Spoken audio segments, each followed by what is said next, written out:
Welcome to the Vanguard Normandy solo play overview. In this video we'll have a look at how you can play thrilling single player campaign missions with just a few changes to the core rules. Including solo play was a must for us when we were designing the game, and we're really happy with how it's turned out. Let's have a look. The solo play campaign sees you taking control of US forces storming the beaches on D-Day 1944 with the goal of liberating France. German forces are controlled using a simple process. More on that later.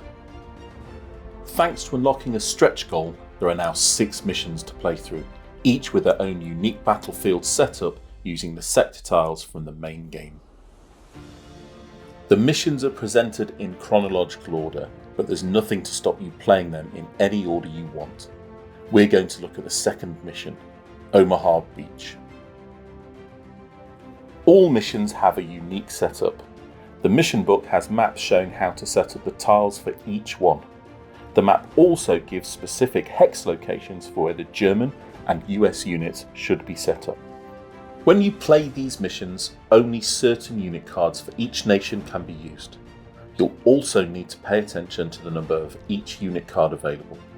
Set aside any cards that are not listed for the mission. You'll also begin with a finite number of strain tokens. These can be spent for mission-specific effects. You'll need to make key tactical decisions as to their best use during the game, as they cannot be replenished once spent. Weather cards and underdog cards aren't used in solo play, so you won't need to set them up on the table. Unlike the main game, in solo play, Germany does not use the income track or requisition total. Their supply level is always the same as yours, increasing simultaneously as yours does. Some missions have alternative rules. For example, in this mission, supply is fully unlocked from the start. Another key difference is that Germany ignores the unit type icons indicated on their army board. They can use any space for any unit available to them in the mission. They are still limited to 10 total units at any one time, so you'll never be completely outnumbered. Just like you, they receive 3 command points per turn.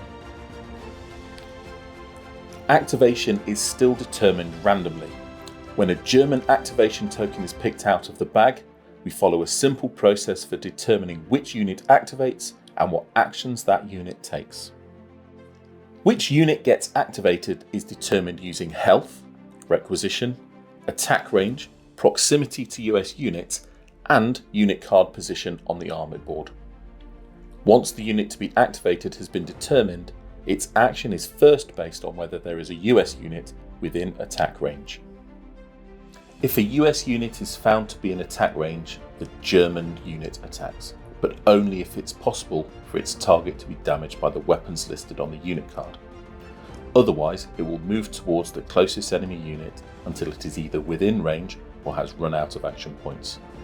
However, after attacking as an action, if the unit has 1 action point remaining, it will move away from the nearest enemy. Be mindful, there are exceptions to these guidelines in specific missions. There are also rules when a German unit finds itself with multiple valid targets. Germany only spends command points when it modifies a unit's attack or grants additional attacks. A simple table determines when a German unit will spend command points as long as they have sufficient points remaining for the turn. If a German unit has only 1 pin token, the unit will try to activate as normal.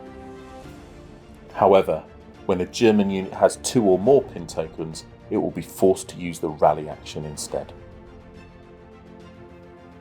The solo game also has some differences in how new units are deployed to the battlefield. These vary mission by mission. For example, in the Omaha Beach mission, after the initial setup, new US units are deployed randomly. To determine where a US unit deploys, roll a black die. It is then placed on the back line of the sector matching that symbol, as shown on the map in the mission book. The German units, meanwhile, are deployed on the back line of their sectors, depending on where the US units are. There are other limits in missions that affect your ability to win. In this mission, you start with 20 requisition and lose 2 per turn. If you run out of requisition and all your infantry is destroyed, then the mission is over and you can no longer meet the victory condition. Each mission will have its own specific goal for the player to achieve. In this mission, the player needs to get one US infantry unit to exit the battlefield via the German backline.